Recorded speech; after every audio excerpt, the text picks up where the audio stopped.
Hello students, welcome back to GM academy. MS Chauhan solution video solution series के आज के chapter हम कौन सा ले रहे हैं? अल्काइल हैलाइड सब्स्टिट्यूशन रिएक्शन, और इसमें लेवल 1 के 21 टू 30 क्वेश्चंस को डिस्कस करेंगे। चलिए शुरू करते हैं।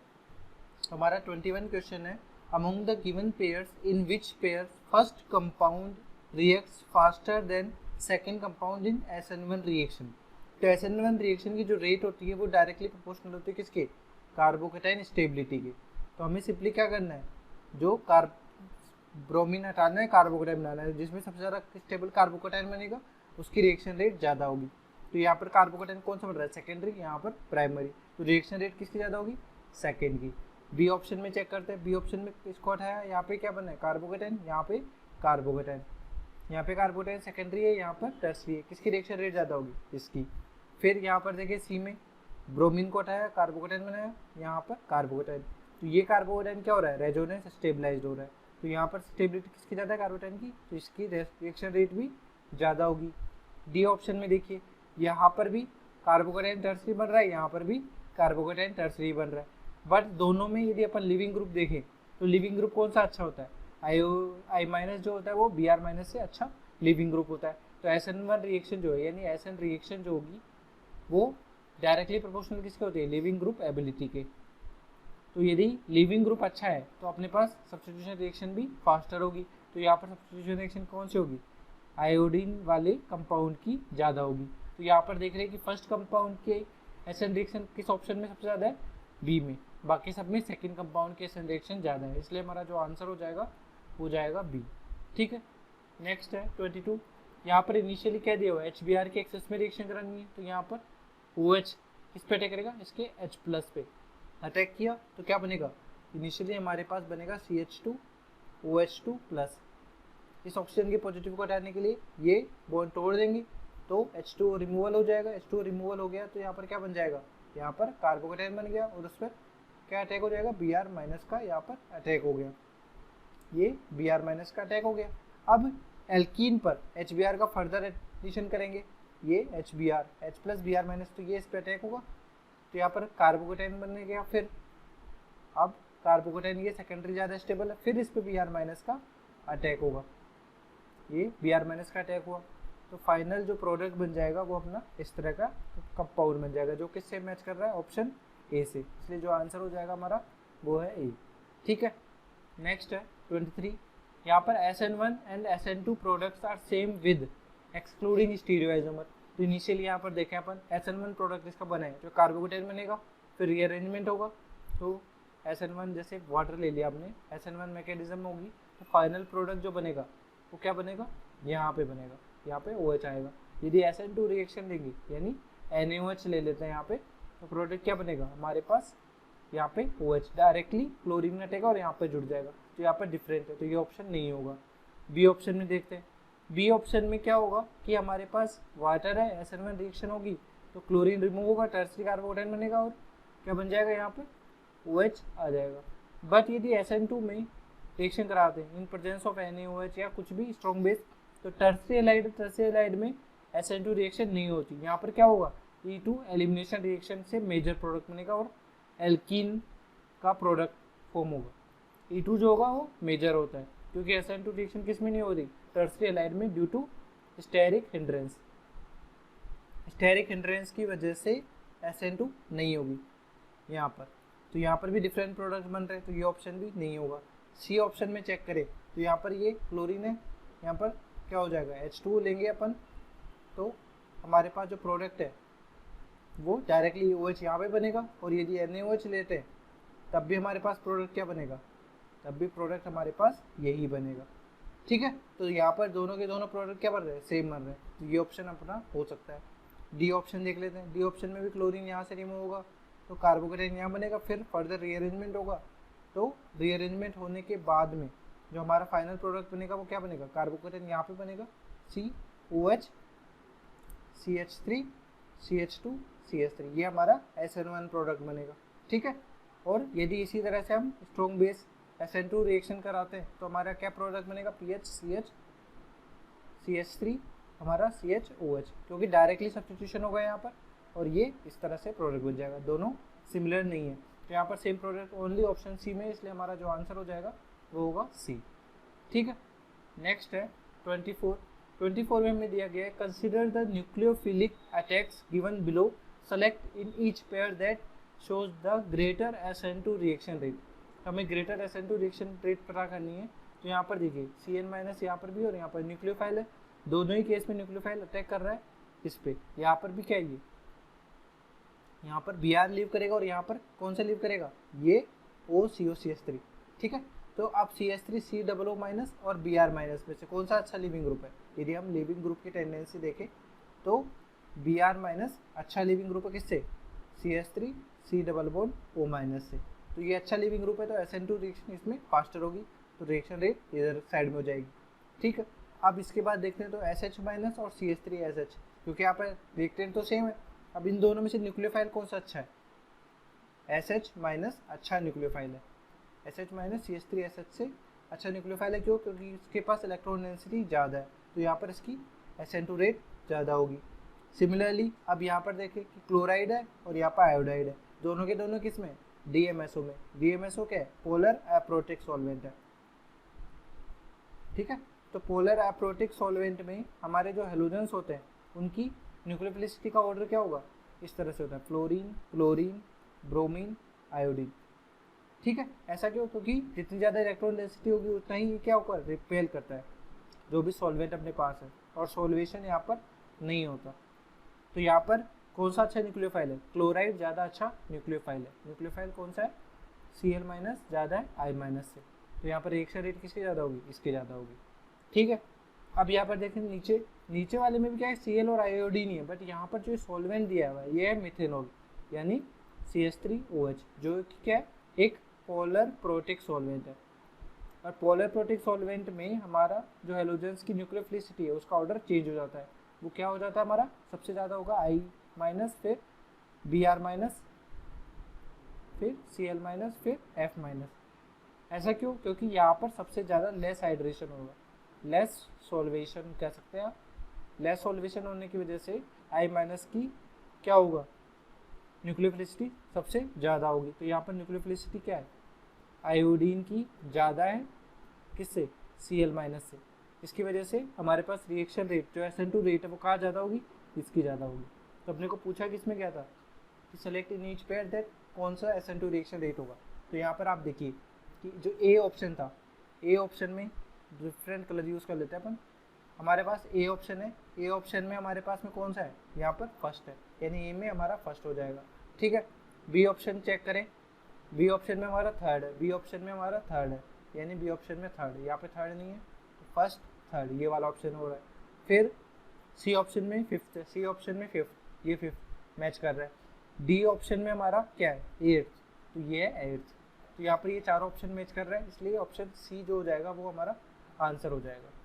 ठीक है, नेक्स्ट है 25। यहाँ पर दिया हुआ है which of the two stereoisomer of 4 tertiary butyl cyclohexyl iodide will undergo SN2 substitution with I-128 faster than Y। तो हमारे पास यहाँ पर देखिए कि ये यहाँ पर टर्सरी ब्यूटाइल ग्रुप दोनों ही केस में क्या है, इक्वेटोरियल पे, यहाँ पर भी इक्वेटोरियल पे। जो डिफरेंस है वो यहाँ पर आयोडीन का, ये क्या है, इक्वेटोरियल पे और यहाँ पर एक्सियल पे। तो बिग साइज एटम है आयोडीन, जिसकी वजह से क्या होगा, ये हाइड्रोजन है जो 1,3 पोजिशन पे, इनके बीच में रिपल्शन होगा। ड्यू टू रिपल्शन हमारा ये क्या होगा, हाईली अनस्टेबल होगा, हाईली अनस्टेबल, जिससे अनस्टेबल होने की वजह से इसकी रिएक्टिविटी बढ़ेगी। और जो भी SN2 रिएक्शन होगी, यानी लेट से हमारे पास क्या आ रहा है, आयोडीन 128 माइनस जो आ रहा है वो अटैक करेगा बैक साइड से, उसको इजीली रिप्लेस कर देगा। तो यहाँ पर SN2 रिएक्शन फास्टर होगी। तो ये रीजन कहाँ पे दिया हुआ है, ये हमारा ऑप्शन डी दिया हुआ है कि B will react faster because it is less stable due to repulsion, axial repulsion कहते हैं इससे। And the transition state for both reaction is of the same energy, कि ट्रांजिशन स्टेट तो क्या होगी, इसमें भी बैक साइड से अटैक कर रहे हैं तो सेम ही होगा और यहाँ पर भी सेम ही होगा।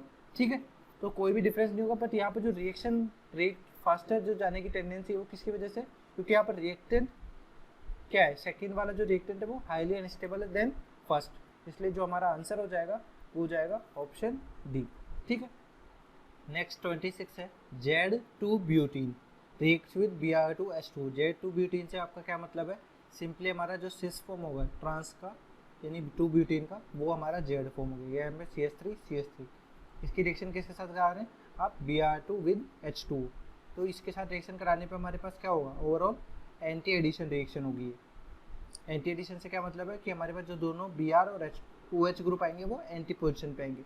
इसकी वजह से क्या हो जाएगा, एंटी पोजिशन पे आने की वजह से कि हमारा लेट से इधर OH आ रहा है और डैश पे क्या आएगा, Br आएगा, तो यहाँ पे स्टीरियो केमिस्ट्री चेंज हो जाएगी। बाकी CH3 यहाँ पे वेज पे होगा तो यहाँ पर डैश पे हो जाएगा, बाकी HH इस तरह से। तो यहाँ पर क्या होगा, दो डिफरेंट, क्योंकि यहाँ पर ऑप्टिकली एक्टिव कंपाउंड है तो ये स्टीरियो आइसोमर्स दो बनेंगे। यहाँ पर हमारे पास यहाँ पर Br यानी डैश पे यहाँ पे एक बार OH कर दीजिए तो यहाँ पर वेज पे Br, क्योंकि एंटी पोजिशन पे रहना ही है तो यहाँ पर डैश पे हो जाएगा CH3, यहाँ पर वेज पे हो जाएगा CH3 दोनों एक दूसरे के अपोजिट हो गए और बाकी HH को आप इस तरह से रख दीजिए। इसके बाद में हमारे पास जो है इस पूरे मिक्सचर को, ये रेसिमिक मिक्सचर है हमारा, इसके साथ किससे रिएक्शन कराए, CH3O- इन CH3OH। तो ये बेस है, ये क्या करेगा, इस एसिडिक H को लेके जाएगा, H+ को, हमारा जो ये H एसिड बेस रिएक्शन होगी हमारा, ये इस H+ को लेके जाएगा, क्या बन जाएगा पर नेगेटिव बनेगा। तो नेगेटिव क्या करेगा, इंट्रामोलिकुलर SN2 रिएक्शन करेगा, अटैक करेगा यहाँ पर और Br को रिमूव कर देगा। ठीक है, तो इससे क्या बनेगा हमारे पास फाइनल प्रोडक्ट अपने पास बनेगा यहाँ पर इस तरह से कि ये ऑक्सीजन यहाँ पर, ठीक है, और ये यहाँ पर वेज पे CH3 है, ठीक, यहाँ पर डैश पे CH3 है, यहाँ पर फिर H लगा दीजिए। सिमिलरली दूसरा केस क्या हो जाएगा, दूसरा केस अपने पास ऐसा हो जाएगा, यहाँ पर CH3 क्या है, ये डैश पे, यहाँ पर वेज पे, यहाँ पर H हो गया, यहाँ पर H हो गया। तो ये दोनों के दोनों क्या है, एक दूसरे के मिरर इमेज है और इक्वल अमाउंट में मिल रहे हैं, mirror image plus equal amount में फॉर्म हो रहा है। ठीक है, इसकी वजह से तो हमारे पास जो प्रोडक्ट्स बनेंगे वो कौन कौन से बनेंगे, यहाँ पर फर्स्ट बनेगा और सेकंड बनेगा। तो यहाँ पर इक्वल अमाउंट में फर्स्ट और सेकंड का फॉर्मेशन हो रहा है, इसलिए हमारा जो आंसर हो जाएगा वो हो जाएगा डी। ठीक है, नेक्स्ट क्वेश्चन है rank the following species in order of decreasing nucleophilicity in A polar protic solvent. तो पोलर प्रोटिक सॉल्वेंट से सिंपली मतलब क्या है कि हमारे पास हाइड्रोजन बॉन्डिंग होगी, जो भी हमारा सॉल्वेंट होगा वो सॉल्वेशन करेगा ड्यू टू हाइड्रोजन बॉन्डिंग। तो यहाँ पर जिसमें सबसे ज़्यादा सॉल्वेशन होगा वहाँ पर क्या होगा, न्यूक्लियोफिलिसिटी लेस होगी। तो सॉल्वेशन ज़्यादा होने का मतलब ये है कि वहाँ पे हाइड्रोजन बॉन्डिंग ज़्यादा होगी, तो जिसमें लेस हाइड्रोजन बॉन्डिंग होगी, लेस हाइड्रोजन बॉन्डिंग होगी उसमें क्या होगा, लेस सॉल्वेशन होगा। लेस सॉल्वेशन होगा तो हमारे पास जो न्यूक्लियोफिलिसिटी है वो भी ज़्यादा होगी, मोर न्यूक्लियोफिलिसिटी। ठीक है, तो यहाँ पर आप देखिए कि सबसे ज़्यादा लेस सॉल्वेशन हाइड्रोजन बॉन्डिंग कहाँ नहीं होगी, यहाँ पर S- जो है वो हाइड्रोजन बॉन्डिंग नहीं देगा क्योंकि इलेक्ट्रोनेगेटिविटी कम है। तो सबसे ज़्यादा न्यूक्लियोफिलिसिटी का यदि ऑर्डर लिखते हैं अपन तो किसका होगा, 2। अब इसके बाद देखिए यहाँ पर O- है, यहाँ पर भी O- है। इसके साथ साथ ये वाला ऑक्सीजन जो है ये भी हाइड्रोजन बॉन्डिंग में पार्टिसिपेट लेगा, तो ये इसमें सबसे ज़्यादा हाइड्रोजन बॉन्डिंग कंपेयर टू इसके। तो इसके बाद में सेकंड के बाद में न्यूक्लियोफिलिसिटी किसकी ज़्यादा होगी, फर्स्ट की फिर थर्ड की। ठीक है, तो इस लॉजिक के बेसिस पे आपने ये ऑर्डर लिखा तो हमारा जो आंसर हो जाएगा ऑप्शन डी हो जाएगा। ठीक है, नेक्स्ट है 28। यहाँ पर हमारे पास दिया गया है कि कुछ रिएक्शंस है उनकी रिएक्शंस करा के देखना है। तो यहाँ पर आप देखिए कि NMe2 और OTS दोनों सेम साइड में, तो यहाँ पर इंट्रामोलिकुलर SN2 नहीं हो सकती। इंट्रामोलिकुलर SN2 के लिए ये अपोजिट में होना चाहिए कि ये अटैक कर सके। यहाँ पर देखिए यहाँ पर इंट्रामोलिकुलर SN2 हो सकती है, ये अटैक कर सकता है। तो पहले हमारे पास यहाँ पर क्या होगा, ये N- है और ये प्लस है, ये अटैक कहाँ करेगा, यहाँ पर अटैक करेगा और इस तरह से बनाएगा। तो फाइनल जो प्रोडक्ट अपने पास बन जाएगा वो क्या बन जाएगा, यहाँ पर वेज में NMe2 है और डैश में क्या हो जाएगा OC डबल बॉन्ड हो CH3। केवल एक ही रिएक्शन होगी SN2 रिएक्शन। ठीक है, इसमें क्या होगा, इनिशियली हमारे पास यहाँ पर डैश पे तो NGP होगा यानी नेबरिंग ग्रुप पार्टिसिपेशन, क्योंकि नेबरिंग ग्रुप पार्टिसिपेशन जो होता है वो SN2 रिएक्शन से फास्टर होता है। तो यहाँ पर SN2 नहीं होगा पहले, यहाँ पर होगा पहले इस तरह की रिएक्शन, यहाँ पर NMe2। ठीक है, यहाँ पर पॉजिटिव आ गया। अब इस पॉजिटिव पे हमारे पास क्या होगा, दो तरह से ये अटैक कर सकता है। हमारे पास यहाँ पे NaOAC-। ठीक है, ये एक बार क्या किस तरह से अटैक करेगा, इस बार इस तरफ से अटैक करेगा, ये इधर से बन गया, तो क्या बन जाएगा एक बार यहाँ पर, एक बार हमारे पास यहाँ पर बन जाएगा, यहाँ पर ये बैक साइड से आ रहा है तो यानी डैश पे ओ ए सी लिख दिया हमने, और वेज पे हमारे पास क्या आ जाएगा एन एम ई टू। ठीक है, एक बार क्या होगा कि ओ ए सी माइनस ये अटैक करे यहाँ से और ये रिमूव हो जाए, तो फाइनल प्रोडक्ट इस केस में हमारे पास क्या होगा, हमारे पास एन एम ई टू ऊपर आएगा और ये बैक साइड से आएगा, तो ये ओ ए सी और यहाँ पर एन एम ई टू। तो आप इन दोनों को गौर से देखें कि ये जो पूरा मॉलिक्यूल है, आप यहाँ पे मिरर लगा दें तो ये ऊपर ऐसा ही बनेगा, इसका मिरर इमेज आप बनाए हैं तो इसका मिरर इमेज क्या बनेगा ओ ए सी और यहाँ पर एन एम ई टू, दोनों के दोनों क्या है मिरर इमेज है, और इनके बीच में कोई भी पी ओ एस नहीं आ रही है, तो इनके बीच में जो रिलेशन हो जाएगा वो क्या हो जाएगा इनएंशियोमर्स का। तो यहाँ पर रिएक्शन 2 में हमारे पास क्या बन रहा है इनएंशियोमर्स, और रिएक्शन 1 में केवल इन्वर्जन प्रोडक्ट। तो हमारे पास जो आंसर हो जाएगा यहाँ पर हो जाएगा ऑप्शन ए। ठीक है, इसलिए आंसर हो गया ए। नेक्स्ट है 29 में हमारे पास देखिए दो ग्राफ दिए हुए हैं, यहाँ पर रेट दी हुई है और यहाँ पर एल्काइल लाइट दिया हुआ है। ए ग्राफ में यहाँ पे आ रहा है बी, तो ए जो ग्राफ है वो उसमें क्या है कि हमारे पास जो रिएक्शन रेट है वो टर्शियरी लाइट के केस में ज़्यादा होती। तो यहाँ पर जो SN1 रिएक्शन की जो रेट होती है वो किस पे डिपेंड करती है, कार्बोकैटायन स्टेबिलिटी पे।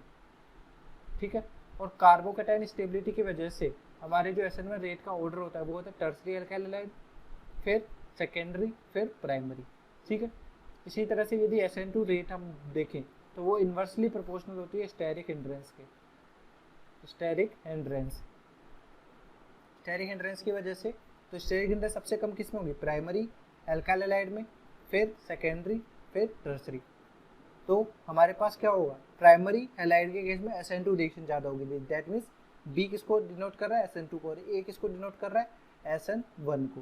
तो ऐसा कौन सा ऑप्शन है, ऑप्शन ए। तो हमारा जो आंसर हो जाएगा वो जाएगा ए। ठीक है, नेक्स्ट है 30 में देखिए in each of the following groups which is the strongest nucleophile. Strongest nucleophile अपने को पता करना है, तो यहाँ पर CH3O- है, ये C2H5O-, ये CH3S- है।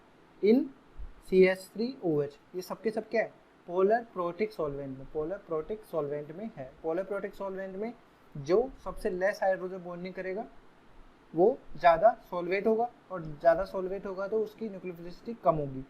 तो यहाँ पर सॉल्वेशन सबसे कम इसका होगा लेस सॉल्वेशन,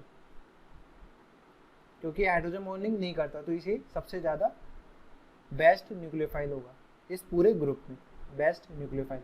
ठीक है, तो हमारा जो फर्स्ट है, फर्स्ट में हमारा जो न्यूक्लियोफाइल बेस्ट होगा वो होगा थर्ड। ठीक है, सेकंड में देखते हैं OH- H2 और NH2- इन DMF, डाइमेथाइल फॉर्मेमाइड क्या होता है, पोलर एप्रोटिक सॉल्वेंट, हमारा पोलर एप्रोटिक सॉल्वेंट। ठीक है, पोलर एप्रोटिक सॉल्वेंट है, उसकी वजह से क्या होगा, यहाँ पर पोलर एप्रोटिक सॉल्वेंट में क्या होता है हमारे पास, जिस पे चार्ज ज़्यादा होगा, यानी OH- तो होगा ही नहीं, H2O, तो फिर कंपेयर किस में करेंगे, OH- में और NH2- में। तो इसमें ऑक्सीजन पे इलेक्ट्रॉन डेंसिटी ज़्यादा है, इसकी वजह से इलेक्ट्रॉन डेंसिटी ज़्यादा होने की वजह से हमारे पास जैसे डाइमेथाइल फॉर्मेमाइड क्या होता है, HC double bond O NH, ये डाइमेथाइल फॉर्मेमाइड है। अब हमारे पास O- है, इसके पास इलेक्ट्रॉन डेंसिटी ज़्यादा है, तो ये नेगेटिव चार्ज को होल्ड करके भी रखेगा, नेगेटिव चार्ज को होल्ड करके रखेगा तो इसकी इलेक्ट्रॉन डेंसिटी ज़्यादा होगी, और इसकी इलेक्ट्रॉन डेंसिटी ज़्यादा है तो हमारे पास जो सॉल्वेंट पार्टिकल है उनसे रिपल्शन भी ज़्यादा होगा। रिपल्शन होने की वजह से इसकी न्यूक्लियोफिलिसिटी बढ़ेगी। न्यूक्लियोफिलिसिटी से मतलब ही क्या होता है, सिंपली अटैकिंग स्पीड किसी भी न्यूक्लियोफाइल की, तो attacking speed due to repulsion इसकी बढ़ेगी कंपेरेटिव टू NH2-। ठीक है, तो यहाँ पर न्यूक्लियोफाइल अच्छा कौन सा होगा, सेकंड में हमारा न्यूक्लियोफाइल अच्छा होगा OH- यानी फर्स्ट। आपको क्लियर हो गया कि OH- और NH2- में से OH- क्यों ज़्यादा होता है, या इसको आप दूसरे एंड से भी देख सकते हैं। पोलर एप्रोटिक सॉल्वेंट में यदि आप हेलोजन्स की देखते हैं न्यूक्लियोफिलिसिटी ऑर्डर, तो वहाँ पर फ्लोरीन का ज़्यादा होता है, क्लोरीन, ब्रोमीन, आयोडीन। तो जो सबसे ज़्यादा इलेक्ट्रॉन नेगेटिव होता है फ्लोरीन होता है, तो इसकी न्यूक्लियोफिलिसिटी ज़्यादा है। क्यों, क्योंकि इसके पास चार्ज डेंसिटी ज़्यादा है, जिससे रिपल्शन ज़्यादा होगा और अटैकिंग स्पीड बढ़ेगी और न्यूक्लियोफिलिसिटी भी बढ़ेगी। उस बेसिस पे भी आप पता करें तो OH- की ज़्यादा होगी। ठीक है, थर्ड में देखते हैं। थर्ड में हमारे पास में DMSO सॉल्वेंट है, ये भी पोलर एप्रोटिक सॉल्वेंट है। अब इसमें देखिए यहाँ पर CH3O- है, यहाँ पर थोड़ा और बल्कि है, फिर और बल्कि है, तो न्यूक्लियोफिलिसिटी जो होती है वो इन्वर्सली प्रोपोर्शनल होती है किसके, स्टेरिक फैक्टर के, स्टेरिक फैक्टर के। तो यहाँ पर सबसे ज़्यादा स्टेरिक फैक्टर लेस कहाँ होगा, CH3O- में। यहाँ पर स्टेरिक में सबसे लेस होगा, इसकी वजह से यहाँ पर न्यूक्लियोफिलिसिटी हाई होगी, हाई न्यूक्लियोफिलिसिटी, हाई न्यूक्लियोफिलिसिटी किस में होगी, थर्ड में। तो यहाँ पर थर्ड ऑप्शन में जो न्यूक्लियोफिलिसिटी है वो 3 में, यहाँ पर फर्स्ट में। तो इस तरह से हम देखें, चेक करें कि फर्स्ट में हमारा थर्ड आ रहा है, सेकंड में फर्स्ट आ रहा है, फर्स्ट में थर्ड आ रहा है, सेकंड में फर्स्ट आ रहा है, थर्ड में थर्ड आ रहा है। तो हमारा जो आंसर हो जाएगा वो हो जाएगा ऑप्शन डी। ठीक है, इस तरह से आज हमने 21 to 30 क्वेश्चंस को डिस्कस कर लिया है। Thanks for watching. Hopefully this video solution series helped you out to clear your doubts. Give this video a thumbs up if it is useful for you. If you are new to this channel, make sure to click the subscribe button and bell notification icon so you don't miss latest videos from our video solution series and education related stuff from GM Academy.